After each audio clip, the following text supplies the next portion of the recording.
PV and IV characteristic curve के ऊपर बात करेंगे यहाँ पर बहुत डिटेल में, ठीक है, कि जो कर्व है वो किस तरीके से होता है और क्या क्या चीज़ें इसके अंदर जानने वाली हैं। तो पहले मैं कलर चेंज कर लूँ कर्व, क्योंकि डार्क कलर का है तो हम लोग उसको रिलेट कर पाएँ। ओके, तो अब देखो बहुत ध्यान से देखो, यहाँ पर दो कर्व बनाए हुए हैं। एक है हमारा आईवी कर्व, ठीक है, यानी कि सोलर का करंट और वोल्टेज कर्व। तो जो वाई एक्सिस है यहाँ पर हमारा करंट हो गया एम्पेयर, जो सोलर पीवी जनरेट कर रहा होगा, एंड यहाँ पर एक्स एक्सिस पे हो गया वोल्टेज, जो कि सोलर पीवी के अंदर हमें मिलेगा। ठीक है, क्लियर हो गया यहाँ पर। अब देखो जो भी आपका, मैंने हमेशा आपको बताया जब भी हम बात करते हैं सोर्सेज की, हमेशा ध्यान रखो सोर्सेज की। तो अगर कोई आइडियल वोल्टेज सोर्स है तो वो अपना वोल्टेज कांस्टेंट करके रखेगा, उसका जो वाई एक्सिस होगी वो वोल्टेज की होगी, and it will remain constant irrespective of कि हम लोग लोड करंट कितना भी ड्रॉ कर रहे हैं। ठीक है, आइडियल। ठीक है, क्लियर हो गया यहाँ पर। इसी तरीके से अगर मैं एक आइडियल करंट सोर्स बनाऊँ, एक करंट सोर्स की बनाने की कोशिश करूँ कर्व को, तो वाई एक्सिस पे आ जाएगा करंट और एक्स एक्सिस पे आ जाएगा वोल्टेज। तो ऐसी कंडीशन में तुम कितना भी वोल्टेज पर से ऑपरेट कराओ, it will provide same constant current. अगर हमने जो एनवायरमेंटल कंडीशन है, जो सोलर का रेडियंस है, उसको कांस्टेंट मान लिया है थोड़ी देर के लिए तब। ठीक है, क्लियर हो गया। प्रैक्टिकली जाओगे तो प्रैक्टिकली ये कर्व कुछ इस तरीके से शिफ्ट होता जाएगा। ऐसे ये करंट वाला जो कर्व है, अगर प्रैक्टिकली सोलर पीवी बात करें थोड़ी देर तक कांस्टेंट रहेगा, देन ये इस तरीके से ड्रैग आउट होने लगेगा। तो इसी तरीके से आप यहाँ पर देखो, तो ये जो हम लोग आईवी कैरेक्टरिस्टिक सोलर पीवी की बात कर रहे हैं, तो याद रखना हमेशा सोलर पीवी का जब नाम लिया जाए तो उसको ध्यान से करंट सोर्स की तरह ही ट्रीट करा जाएगा, है ना। तो देखो ये करंट सोर्स की तरह बिहेव कर रहा है कि वोल्टेज तुम कितना भी वेरी करते चले जाओ, करंट, ये जो तुम्हारा सोलर पैनल है, अब एक पर्टिकुलर रेडियंस, एक पर्टिकुलर सनलाइट में, एक पर्टिकुलर टाइम पर कांस्टेंट करंट प्रोवाइड करेगा इरेस्पेक्टिव ऑफ दी वोल्टेज जो हम इंक्रीज कर रहे हैं। चाहे तुम 2 वोल्ट ऑपरेटिंग वोल्टेज हो, चाहे 4 वोल्ट हो, चाहे 6 वोल्ट हो, चाहे 8 वोल्ट हो, सेम करंट हमें देखने को मिलेगा। सही है, इसीलिए हम लोग सोलर पीवी को एक करंट सोर्स की तरह ट्रीट करते हैं। ठीक है, क्लियर हो गया। अब दो बहुत इंपॉर्टेंट पॉइंट की बात समझ लो। जब आप सोलर पैनल मार्केट में खरीदने जाते हो तो बहुत सारी चीज़ें उसके पैनल पे या उसकी रेटिंग में मेंशन होती हैं, मैं उनको आज बताता हूँ। तो एक होता है ISC, शॉर्ट सर्किट करंट, यानी कि अगर हमारा जो सोलर पैनल के जो 2 टर्मिनल हैं, अगर हम इन्हें शॉर्ट कर दें, अब अगर तुम इन्हें शॉर्ट कर दोगे तो उस पॉइंट पर वोल्टेज 0 हो जाएगा, आउटपुट वोल्टेज, लेकिन करंट जो होगी वो मैक्सिमम फ्लो करेगी। तो that is this particular point, short circuit current ISC। लेकिन इस पॉइंट पर वोल्टेज कितना मिलेगा, 0 वोल्ट। सही है, क्लियर हो गया। यहाँ पे बहुत ध्यान से समझते रहना। पहले IV पढ़ेंगे, फिर उसके बाद मैं आपको PV करेक्टरिस्टिक करके दिखाऊंगा। PV मतलब P for power, solar PV बात नहीं हो रही, PV, P for power and V for voltage curve. That is again a very important curve, और इसी से MPPT की जो एल्गोरिथम है ये काम करती है, तो इसको बहुत ध्यान से समझेंगे। पहले IV समझ लो। तो अगर हम सोलर पैनल के टर्मिनल को शॉर्ट कर देते हैं तो ऐसे समय पे हमें आउटपुट वोल्टेज 0 मिलेगा, लेकिन करंट हमारा short circuit current ISC maximum current flow करेगा, मान लेते हैं this one is your particular point. वहीं पर अगर हम लोग दोनों टर्मिनल को ओपन कर देते हैं, यानी कि सोलर पीवी जो है उसके जो टर्मिनल्स हैं इन्हें ओपन सर्किट कर देते हो, तो ऐसे में करंट 0 हो जाएगी, है ना। ऑब्वियस सी बात है, ओपन सर्किट में करंट फ्लो नहीं करेगी, तो करंट 0 हो जाएगी, लेकिन वोल्टेज मैक्सिमम मिलेगा, तो ओपन सर्किट वोल्टेज। ठीक है, ये रहा, that is the particular point कि करंट देखो आई कितनी हो गई, 0 हो गई, और वोल्टेज मैक्सिमम चला गया। सही है, तो इसीलिए जब भी तुम सोलर पैनल खरीदने जाते हो तो उस पर एक ISC दे रखा होगा। ये वो करंट है जब तुम दोनों टर्मिनल शॉर्ट कर दोगे और करंट मैक्सिमम जो सोलर पैनल दे पाएगा, है ना। और VOC क्या है, ये वो मैक्सिमम वोल्टेज है जो तुम्हारा सोलर पैनल क्रिएट कर पाएगा जब तुम उसको टर्मिनल को ओपन कर देते हो। ठीक है, एक पर्टिकुलर इंस्टेंट पर, पर्टिकुलर रेडियंस में। ठीक है, क्लियर हो गया यहाँ पर। ओके, आगे चलते हैं। अब देखो मान के चलते हैं, ये बेसिक चीज़ें हो गई। ठीक है, maximum voltage and maximum current की कहानी हो गई पूरी। इसके अलावा अगर अब और बात करते हैं और क्या क्या चीज़ें होती हैं, तो एक यहाँ पर दे रखी होती है आपको जो और मेंशन कर रखा होगा, डेट इज़ IMP। ठीक है, IMP और VMP। अब ये क्या चीज़ है, इसका बहुत यूज़ करा था हमने ऊपर, इसको समझते हैं।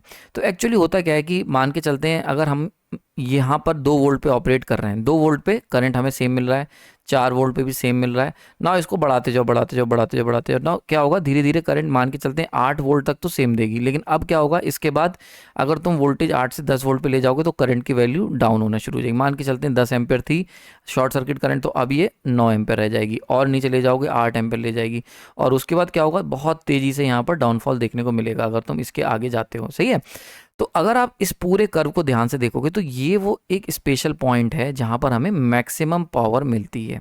समझ में आ रही बात है। तो मैक्सिमम पावर जो मिलेगी वो मिलेगी एक सर्टेन वोल्टेज पर और एक सर्टेन करंट पर। समझ में आ रही बात है। सो this is the sweet spot, ये वो पॉइंट है जहां पर एमपीपीटी ऑपरेट करता है। यानी कि एमपीपीटी अगर तुम अपने सोलर पैनल में लगाओगे इन्वर्टर में, तो इन्वर्टर ये कोशिश करेगा कि सोलर पीवी पैनल को हम लोग इस पर्टिकुलर वोल्टेज पर ऑपरेट करवाएं, वोल्टेज और इस पर्टिकुलर करंट पर। तो आईएमपी एंड वीएमपी ये वो पॉइंट हैं जिस पर मुझे मैक्सिमम पावर मिलेगी। तो एमपी का मतलब मैक्सिमम पावर ले सकते हैं, ठीक है। तो मैक्सिमम पावर वाले जो पॉइंट हैं हमारे, यानी कि वो करंट जिस पर मैक्सिमम पावर मिलेगी उसको हम कहेंगे आईएमपी, वो वोल्टेज जिस पर मैक्सिमम पावर मिलेगी उसको हम कहेंगे वीएमपी। सही है। तो ये वो पॉइंट हो गया जहां पर हमें ये दोनों चीज़ें मिलेंगी। तो ये जो हमेशा याद रखना, ये भी मेंशन कर रखा होता है, ये भी आपके सोलर पैनल में रेटिंग में दे रखा होता है। तो वो पॉइंट जिस पर तुम्हें मैक्सिमम करंट मैक्सिमम पावर मिलेगी वो हमेशा शॉर्ट सर्किट करंट से नीचे होगा। ऐसे ही वो वोल्टेज जिस पर मैक्सिमम पावर मिलेगी वो ओसी से कम होगा।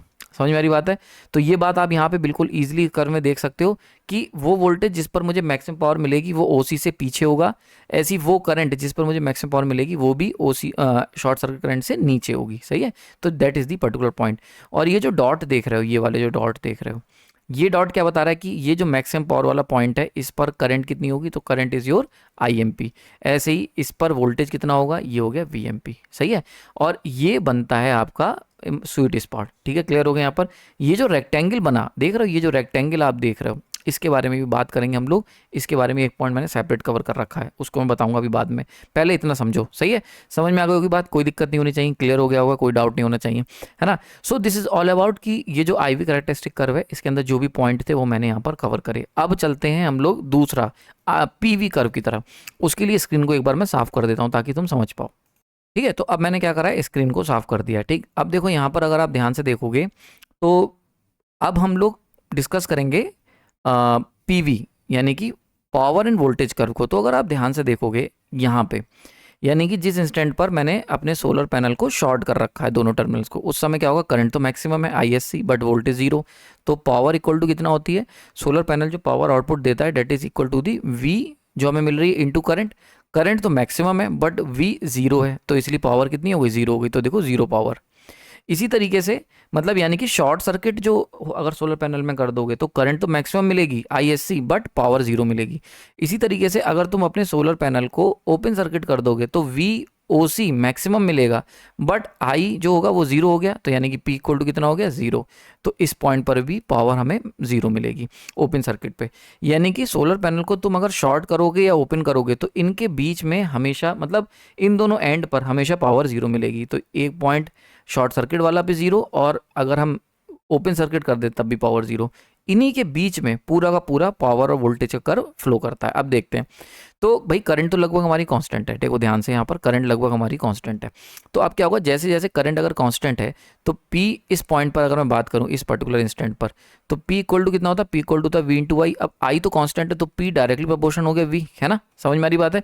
तो आप देखो P direct proportion to V का अगर कर्व बनाओगे तो वोल्टेज के साथ पावर देखो क्या होगा, लीनियर कर्व हमें देखने को मिलेगा, लगातार हमें लीनियर कर्व देखने को मिलेगा। ठीक है, क्लियर हो गया। तो इसीलिए इनिशियली जो PV का कर्व होता है वो लीनियर होता है, बट सोलर PV जो है एक आइडियल वोल्टेज सोर्स तो है नहीं, ये एक नॉन लीनियर नेचर शो करता है। यहाँ पर देख सकते हो कि करंट इसकी बहुत देर तक कांस्टेंट रहेगी बट उसके बाद करंट की वैल्यू डाउन होने लगेगी। सही है।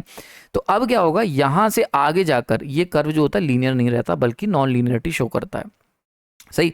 अब देखो यहां पर जब तुम पहुंचते हो इस पॉइंट पर तो आप देखो करंट और वोल्टेज हमें सर्टेन वैल्यू दे रहा है, लेकिन जब हम बात करते हैं स्वीट स्पॉट की, मैंने आपको बताया था ना एक ऐसा पॉइंट जिस पर हमें मैक्सिमम पावर मिलेगी, वो वोल्टेज वीएमपी और आईएमपी पर होगा। तो आप देखो इस पॉइंट पर जैसे जैसे कर्व चल रहा है, इस पॉइंट पर आके कर्व अपनी पीक वैल्यू को अचीव कर लेता है। तो पावर और वोल्टेज का जो कर्व है, तो हम देख सकते हैं कि ये हमारा कर्व जैसे जैसे वोल्टेज बढ़ाओगे बढ़ता जाएगा बढ़ता जाएगा बढ़ता जाएगा, देन एक आएगी हमारी पीक वैल्यू। पीक वैल्यू जिस पॉइंट पर आएगी वो वही पॉइंट होगा जिस पर हमारा आईएमपी और वीएमपी आ रहा होगा। इस पॉइंट के बाद अगर तुम वोल्टेज को फर्दर इंक्रीज करोगे तो वोल्टेज तो इंक्रीज कर रहे हो बट करंट बहुत रैपिडली डाउन होने लगता है। तो इसकी वजह से क्या होता है, हमें आगे का कर्व जो होगा एकदम से डाउनफॉल हमें देखने को मिलेगी। क्लियर हो रहा है, यहाँ पर समझ में आ गई बात है। तो इसके बाद वोल्टेज में इंक्रीमेंट कम होगा क्योंकि इसके बाद ये P directly proportional to V की जो इक्वेशन है ये वैलिड नहीं रह जाएगी, बिकॉज अब करंट जो होगा वो डाउन हो रहा है। तो P equal to V into I, V को थोड़ा सा बढ़ाओगे बट करंट बहुत तेजी से डाउनफॉल हो रहा है तो अल्टीमेट पावर जो होगी वो गिरने लग जाएगी। तो P direct proportion to V का कर्व यहाँ तक काम करता है। देन उसके बाद जैसे जैसे करंट गिरेगी, वोल्टेज बढ़ा रहे हो तो यहाँ पर तो पीक आउट हो गया एंड देन उसके बाद गिरने लगता है। तो ये जो राइजिंग कर्व होता है इसको हम कहते हैं अप हिल। ध्यान से समझ लो, ये टेक्निकल वर्ड है, अप हिल कर्व कहते हैं। यानी कि अगर हम इस कर्व रीजन में लाई कर रहे हैं तो जैसे जैसे हम वोल्टेज, ऑपरेटिंग वोल्टेज बढ़ाते जाएंगे सोलर पैनल का, जो solar panel power output deliver कर रहा है वो भी इंक्रीज करती चली जाएगी। देन एक पॉइंट आता है जहां पर हमें मैक्सिमम पावर मिलेगी। ये वो पॉइंट है जिस पे एमपीपीटी जिसको तलाशेगा, एमपीपीटी जिसके लिए हंट करेगा और एमपीपीटी जिस पर काम करेगा। इस पॉइंट के आगे अगर तुम वोल्टेज को बढ़ाओगे तो तुम्हारा ये शुरू होता है, this is what we call down hill. Down hill, यहाँ से क्या होता है, पावर हमारी डिग्रेड होने लगती है। So it is all about PV curve. I hope आपको समझ में आ गया होगा, ये चीज़ आपको क्लियर हो गई होगी। तो पीवी कर्व के बारे में जितने भी क्वेश्चन बन सकते हैं वो मैंने यहाँ पर आपके कवर कर दिए। लीनियर फ्लो करेगा, अपनी पीक वैल्यू तक लीनियरली काम करेगा कर्व तुम्हारा।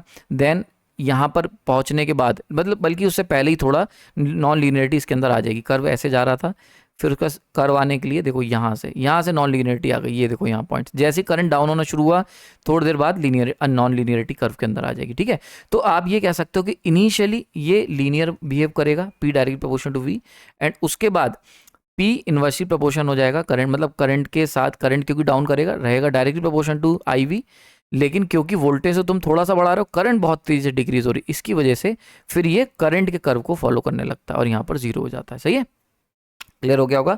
सो this is all about PV and IV characteristic. I hope आपको समझ में आ गया होगा, डिटेलिंग मिल गई होगी, इतने में क्वेश्चन हो जाएंगे। अच्छा, मैं एक चीज़ आपको और बता दूं, ये जो हम लोग जब डिस्कशन कर ही रहे हैं तो यहाँ पर ना मैंने अभी आपको बताया था कि जो आईवी मैंने जो रेटिंग बताई, सोलर पैनल में रेटिंग पड़ी होती है VMP IMP, तो ये सारी की सारी जो रेटिंग्स होती हैं ये एक स्टैंडर्ड लैब कंडीशन के अंदर बनाई जाती है। क्योंकि देखो एक बहुत बेसिक क्वेश्चन मेरे मन में आया, मुझे लगता है हो सकता है आपके मन में भी आया हो ये क्वेश्चन कि सर एक बात बताओ, ये जो आप कंडीशंस की बात कर रहे हो कि पैनल के ऊपर IMP दे रखा होगा, है ना, और मैंने आपको बताया VMP दे रखा होगा, VOC IOC भी दे रखा होता है, कई जगहों पे ISC दे रखा होता है, VOC दे रखा होता है ना। तो ये सब चीज़ें जो हैं ये सब कुछ सोलर इरेडियंस पे डिपेंड करेंगी, एनवायरमेंटल कंडीशन पे डिपेंड करेंगी, टेम्परेचर पे डिपेंड करेंगी। बट जब हम फिजिकल सिनारियो में चलते हैं तो ये सारी चीज़ें तो वेरी करती रहती हैं। तो ये रेटिंग कैसे दे दी, तो इसका आंसर मैं आपको बता देता हूँ। ये सारी की सारी जो रेटिंग दी जाती हैं इसके लिए हम लोग solar irradiance plus temperature plus environment या एयर की जो थिकनेस है ये सब हम सेट करते हैं अपनी लैब के अंदर। तो लैब की स्टैंडर्ड कंडीशन, रेटेड कंडीशन पे ये रेटिंग दे रखी होती है। अब क्या कौन सी रेटेड कंडीशन है थोड़ा सा ब्रीफ में बता देता हूँ, अगर तुम चाहोगे तो मैं इसके लिए डिटेल वीडियो डिटेल पॉइंट में कवर कर दूंगा आगे अगर कमेंट्स आएंगे तो। पहले आप समझ लेते हैं लैब की कंडीशन जो मैं ब्रीफ में बता दे रहा हूँ, मान लो कोई पूछ ही ले।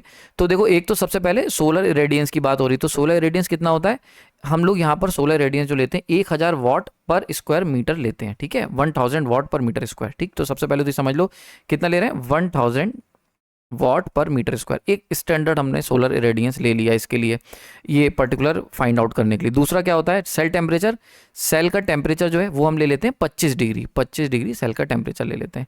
और एयर की जो थिकनेस है वो हम ले लेते हैं कि नॉर्मली जो हमारी 48 डिग्री एल्टीट्यूड पर मिलती है उसकी थिकनेस को हम लोग यहाँ पर ले लेते हैं। ठीक है, क्लियर हो गया यहाँ पर।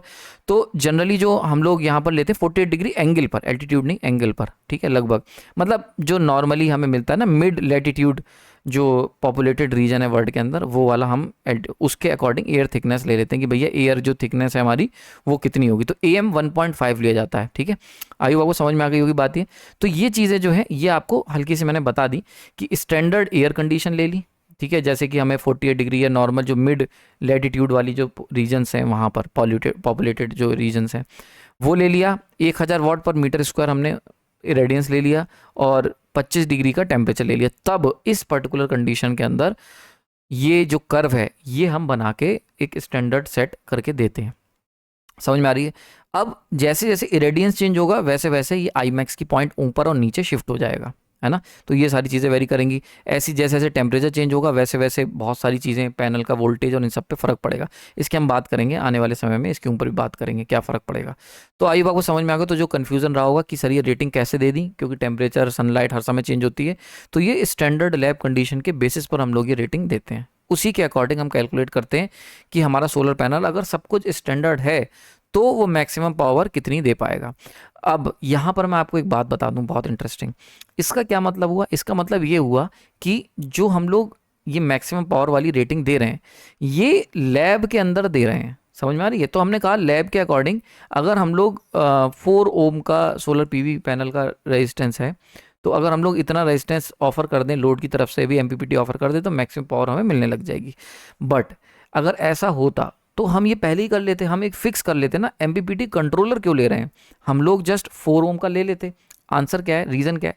रीज़न ये कि ये पॉइंट जो है ये लगातार शिफ्ट होता रहता है भाई। जब इरेडियंस चेंज होगा तो ये कर्व पूरी तरीके से शिफ्ट करेगा। मैं बताऊंगा अभी, नीचे आने वाले पॉइंट्स मैंने कवर करे हुए हैं आपके लिए, पूरा डिटेल में बनाया हुआ वीडियो, टेंशन नहीं लेना, सब कवर करेंगे।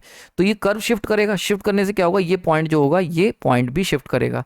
तो पॉइंट शिफ्टिंग के अकॉर्डिंग एमपीपीटी को लगातार काम करना पड़ता है, जैसे जैसे सोलर की रेज या पोजीशन चेंज होती है, एंगल चेंज होता है, ठीक है। तो इसीलिए हमें कंट्रोलर की ज़रूरत है, वरना हम एक फिक्स भी लगा सकते थे, बट फिक्स से काम नहीं चलेगा, बिकॉज ये लगातार चेंज हो रहा है, तो उसी अकॉर्डिंग वो भी चेंज होगा, ठीक है। कवर करेंगे उसे भी। हाँ, एक मैंने मुहिम चला रखी है, आपको मैं हर वीडियो में कहता हूँ, हर लेक्चर देखने के बाद अगर आपने कोई भी पॉइंट नया सीखा तो प्लीज़ कमेंट सेक्शन में लिखें कि सर हाँ 2 बातें नहीं सीखी, 2 चीज़ें नहीं सीखने को मिली, 1 चीज़ नहीं सीखने को मिली, ये ज़रूर मेंशन करें कमेंट सेक्शन में। इससे तुम्हें पता चलेगा कि क्या चीज़ नहीं पता चली जो तुम्हें नहीं पता थी पहले, प्लस तुम्हें ये भी पता चलेगा कि मुझे भी पता चलेगा कि हाँ मैं आपकी लाइफ में कुछ कंट्रीब्यूट कर रहा हूँ, आपकी नॉलेज में कुछ कंट्रीब्यूट कर रहा हूँ, और नॉलेज को आपकी इंक्रीमेंट कर रहा हूँ। तो ये सारी चीज़ें मेरे को पता चलनी चाहिए, मेरे को भी यार थोड़ा सा मोटिवेशन भी होता है, और चैनल को भी थोड़ा सा ग्रोथ में हेल्प मिलेगी। तो प्लीज़ मुझे आपकी ज़रूरत रहेगी, ये काम आपको करना पड़ेगा एज़ पर माई रिक्वेस्ट, ठीक है।